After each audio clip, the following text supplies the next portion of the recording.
I would like to invite Dr. Shibli Rubayat-Ul-Islam, Chairman, Bangladesh Securities and Exchange Commission, former Dean, University of Dhaka, Bangladesh.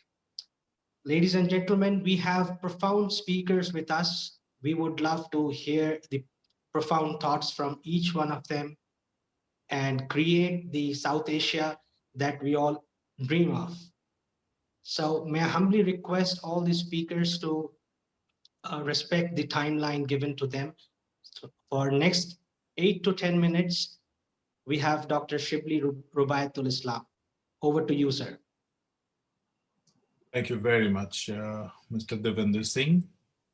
At first, I'd like to thank the Boston Pledge and Dr. Partha Ghosh for inviting me today. And I'm really happy when I saw the title that South Asia to trigger bottom-up socio-economic surge.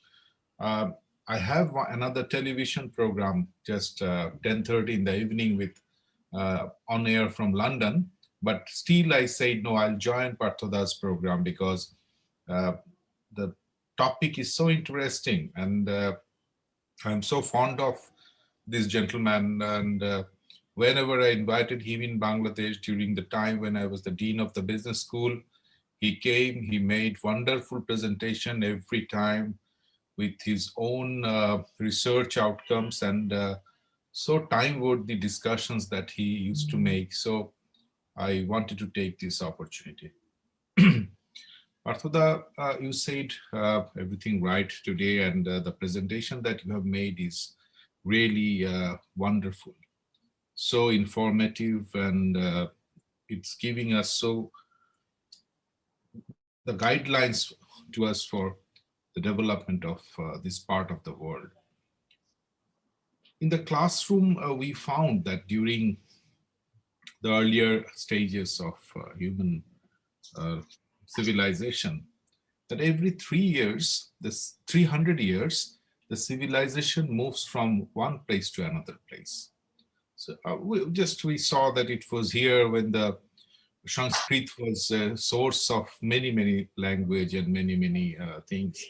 And then gradually it started moving to the West, Persian, Greek, Roman, Islamic, and gradually moving to the Western world. And now during 1700, 1800 century, we saw the surge of the Western world, UK, USA, and other countries. Research, innovation, everything is happening in that part of the world. So everyone says, if your son wants to have a higher education, send him to USA or UK or to Canada. So now I am observing myself that 300 years has passed and things already has started moving to the east now. You was right saying that what is happening in your, I saw in your presentation that what is happening in China, what is happening in India, in the southern part of Bangladesh, like Singapore, Malaysia, Vietnam, Cambodia, Indonesia. So development in this part of the world is now happening. The growth rate prior to COVID was more than 4, 5, 6% in most of the countries. Exception was China and India, and Bangladesh was also doing very good. Bangladesh was for last 1 decade having between 6 to 8% growth rate, constant. So you're right that South Asia is doing great. And as I heard from the other discussant and participants, the regional integration, regional relationship built up, regional networking is actually the demand of the day. And you are rightfully, you have said that we need to have human capital development made here. And for that, the literacy rate and other training and higher education, everything needs to be undertaken. The productivity point you have rightfully raised, productivity is increasing everywhere. Bangladesh has become the 4th largest vegetable and fish exporter now. Bangladesh is exporting rice also. So a country which was totally reliant on food has become a food exporting country now. And we are currently earning a few hundred millions from food export. So this is one point you have rightfully said. The literacy rate also, you were right. We have put that into our attention.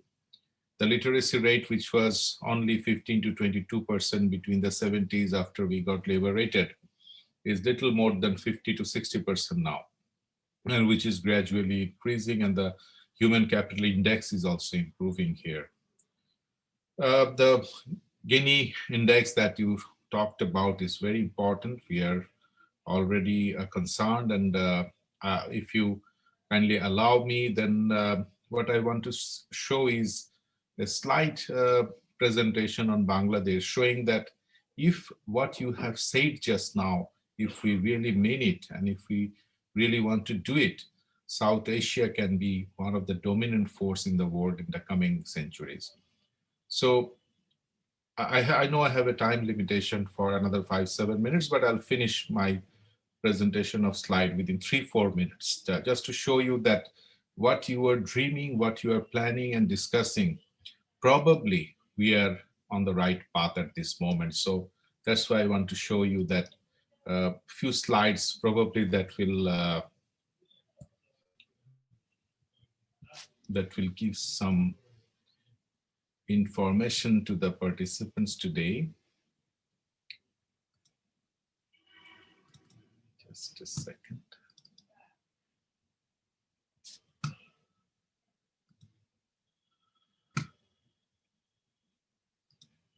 Can you see my slides? Okay.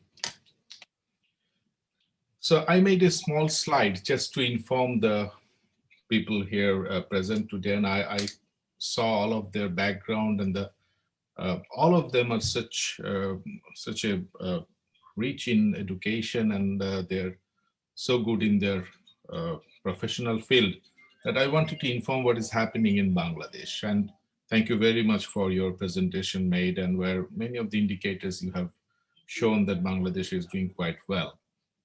Bangladesh is actually nowadays doing very well. It's consistent, and the country is resilient to many things like the COVID.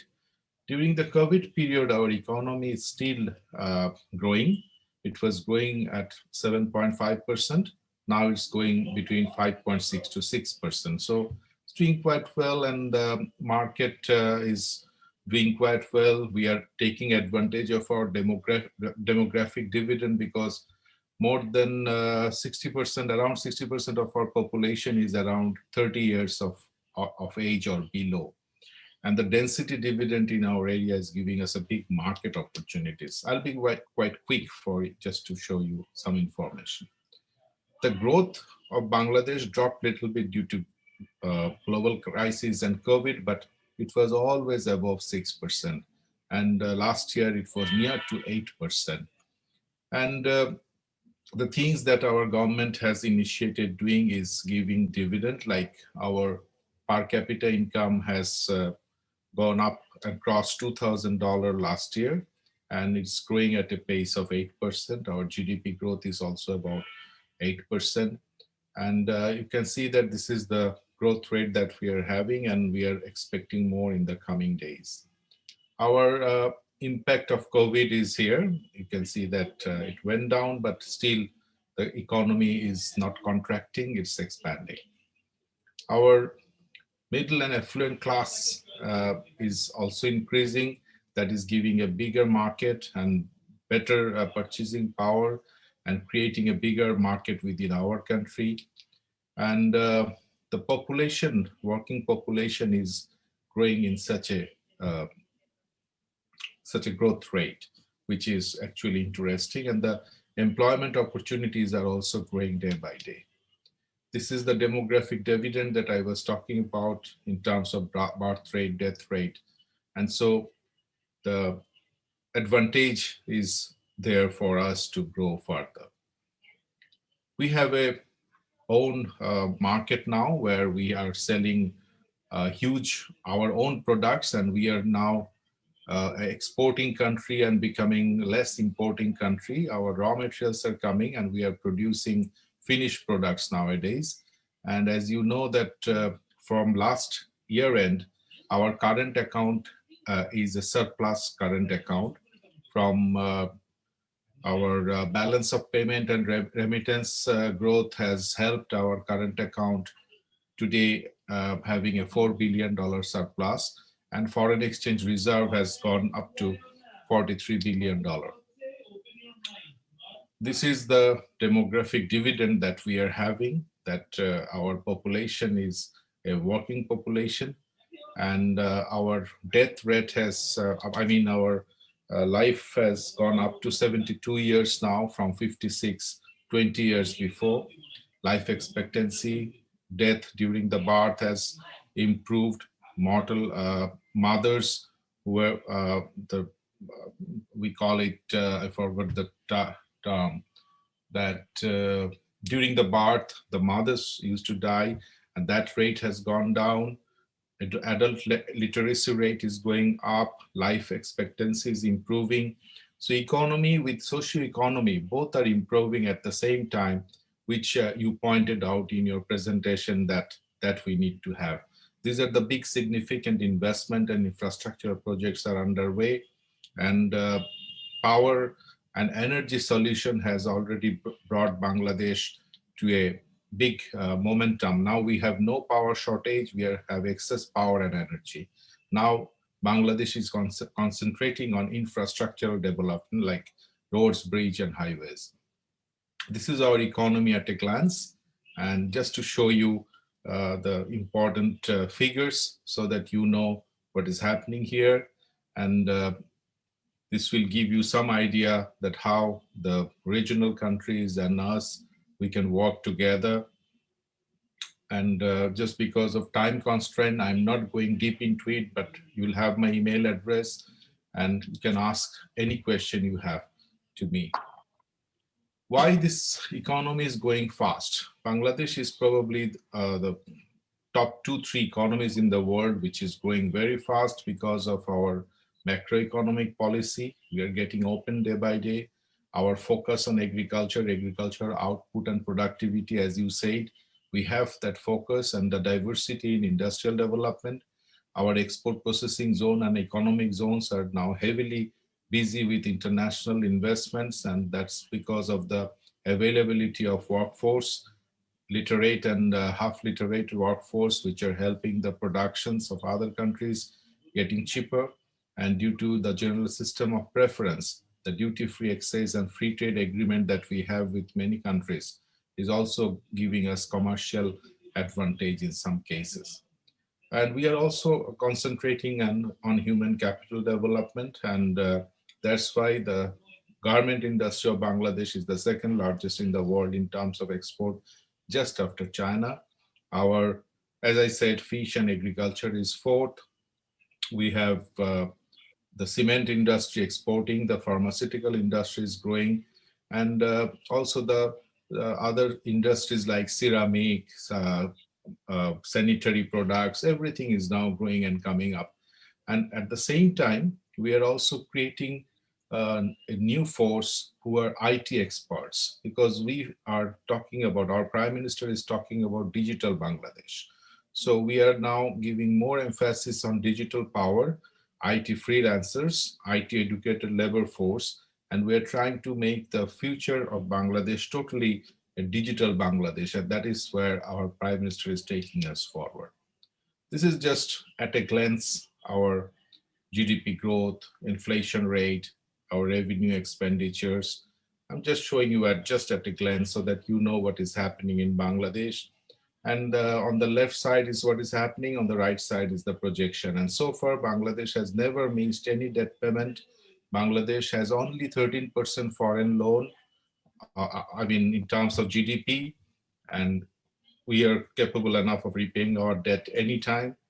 And this is the money, credit, and external sector informations, and our projection for next 3 years, what is going to happen. And in terms of mission and vision and achievement, Bangladesh never failed when you talk about Millennium Development Goal, SDG goal, or anything. So we are still on target. These are the key economic indicators that we have.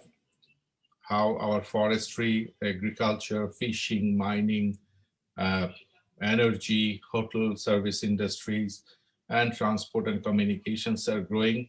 And these are the examples of what you and Professor Sam said, that if you really want, you can do it. So you have to try doing it.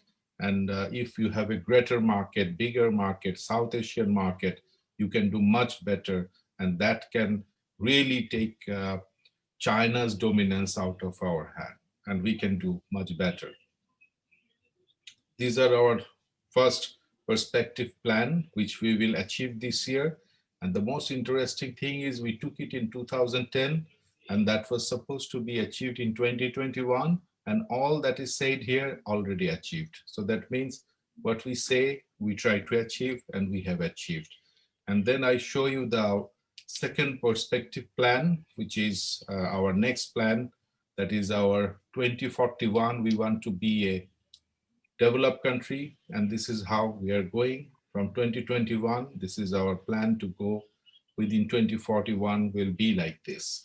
And this is our goal, and we are already moving forward achieving that. So this is how Bangladesh is growing, and you'll be happy to know that for that, governance, democratization, decentralization, capacity building, these are the areas where we are putting strong focus on. Our manufacturing industries, agro-based industries, and industrial revolution, information technology parks, skill development, rural poverty and eradication, and education and research, and tourism and service industry is our top priority. And these are the opportunities that we have in Bangladesh. And that's why Goldman Sachs has classified Bangladesh as the next 11 emerging economy. The others like Frontiers, calling Bangladesh as the Frontiers 5 emerging tiger. Some are saying that Bangladesh will be the one of the most attractive economy within the next 10 years. So this is what the international organizations and rating agencies are saying about Bangladesh. As the capital market boss, I took charge 7 months before as the chairman of the Securities and Exchange Commission. And during the COVID, this is our performance. We have become the best performer in terms of capital market in frontiers market that we call. And Bangladesh performed much better than other countries. As per Bloomberg, we are the #1 in the world in frontiers market now. And this is how we are doing in the capital market. So as the disciple of Professor Partha Ghosh, we're trying hard to do whatever possible. And he has taught us many things earlier. And today what presentation he has given and made is also a guideline for us, our future. And this is how the tiger is moving forward. So thank you very much for giving me the opportunity for speaking a little bit about the possible emerging country. And Professor Partha Ghosh is one of the guideline and our teacher. And I assure him that if this is how every country is moving forward, doing their good job, then South Asia will really trigger it up, and we can do all together something that will definitely beat the rest of the world. And thank you very much for giving me this opportunity speaking before such an august gathering. Thank you very much. Thank you very much, Dr. Shibli. Indeed, it was lovely to hear you out. And we think that 10 to 15 minutes is not sufficient, so we would need another hour to listen your profound thoughts. So this calls for another session where we could invite each one of you for a longer period. Thank you. Now I seek a little bit of excuse from you and others. I have a television program to attend within next 30 minutes. So if you kindly excuse me after 10 minutes to leave, then that will be kind of you. Thank you. Thank you very much, sir. Thank you very much for joining us. Most welcome. I now invite Mr. Dilip Chinoy, Secretary General, Federation of Indian Chambers of Commerce and Industry, ex-Managing Director and CEO, National Skill Development Council, India, to share his thoughts. Thank you, Mr. Devinder Singh. Good morning to all in the US. Good evening, or to everyone in this part of the continent. I'd like to thank Partha Ghosh and the Boston Pledge for inviting me to be here. I would like to congratulate you on the Boston Pledge's 20th anniversary. Thank you for the opportunity to participate. I've been able to reconnect with a lot of friends, mentors, guides, and of course, today being a very special day in terms of the 124th birth anniversary of Netaji Subhash Chandra Bose. Just for information, FICCI is the secretariat for the Netaji Subhash Chandra Trust in India, and we have a huge heritage of working with the organization. I think the topic given to me today is, talking about what is preventing South Asia from creating global brands, the role of the private sector, and the manager's role in development of South Asia. My job has been made very easy by the first, of course, Mr. Sam Pitroda's presentation, where he talked about hyper connectivity, and Mr. Partha Ghosh in his inimitable style, made this detailed presentation.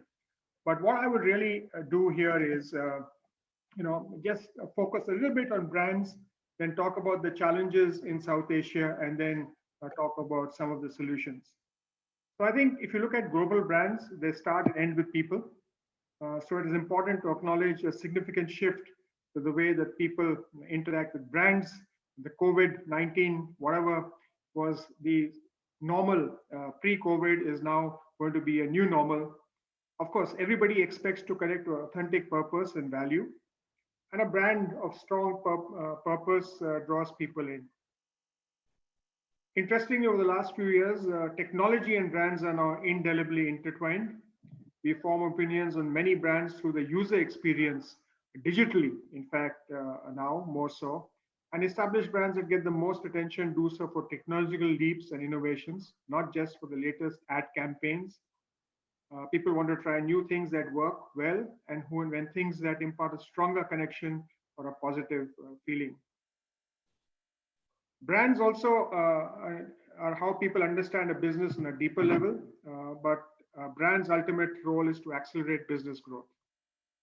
In this context, South Asia as a region can potentially harness the untapped reserves of its creative industrial energies to propel the creation of new brands as well as promotion of existing brands. Through innovative means using technology, a nurturing environment needs to be created at the South Asian region to promote brands from each country in a region of South Asia. I think if you look at South Asia with a close to population of 1.7 billion, huge market for innovative goods and services, it has the potential to become a hub of innovation. And however, the challenge here is that intra-regional trade in South Asia is less than 5%, even lower than sub-Saharan Africa. So, the first challenge is that we need to change this going forward. A lot of the geopolitical and economic challenges were very ably explained by Dr. Partha Ghosh, so I won't go into them. But I think this is the first thing that we need to see.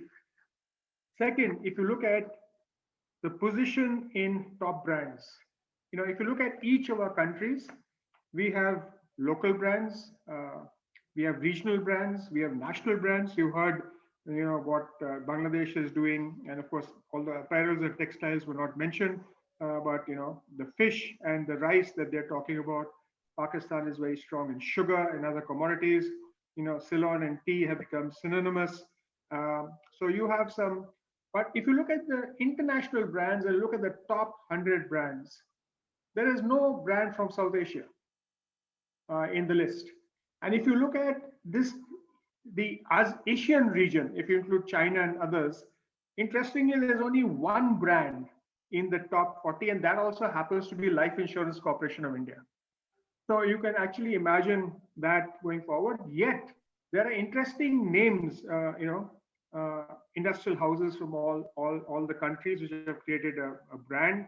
For example, the Tatas, if I were to talk from India, and more recently, the Geo brand, which is going national. If you see the research that has been done in this area, the challenges of creating a brand out of this region is the tremendous negative regional perspective that we have. And if you look at Dr. Partha Ghosh's presentation, he talked of all the challenges that are there, and each one of those challenges actually create a negative perspective in the mind of people who are consuming that brand. And the second challenge really is the regional positioning is fragile. And we are not, as I mentioned earlier, the third challenge is we're not integrating markets going forward. There also is a question, and this was a research paper probably done before Mr. Partha Ghosh made his presentation, that the focus of brands in this region has been on the traditional and cultural. And we need to actually change that going forward. So the opportunity for the brands in this region is that it is a young population. And if we can connect with the new customer, the youth dominated markets, and spot emerging gaps going forward, it will enable companies to actually create a brand. In this context, I just want to quote another professor from the Boston area, if I may so. He said that firms compete, not nations. So if firms and managers here, because that is also the part of the topic that has been given to me, that we should actually start, focusing on innovation, on, getting intellectual property, patenting, branding, and look at a collective effort to brand products out of this region. If you see in some of the markets in South Asia, we are seeing branding done by pistachios or by Cadbury or some products from other parts of the world, creating a brand image for those products in our country. Firms and organizations in the region are not doing this globally. The tremendous change what has happened, if the 2010 to 2020 period was the age of consumption, I think the period of 2021 to 2030 is the age of creativity. And this actually goes back to the hyperconnectivity and the digitization which Mr. Sam Pitroda talked about earlier.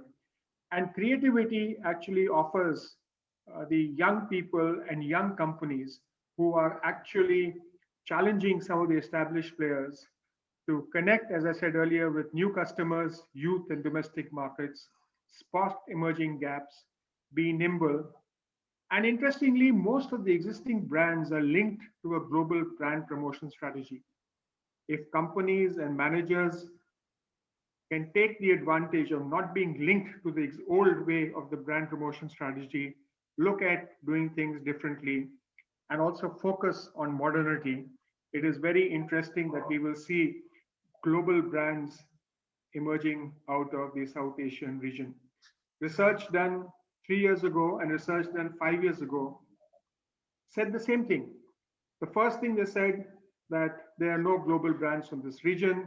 Second, that this region has the potential to actually, create global brands, but we have not seen the emergence of brands going forward.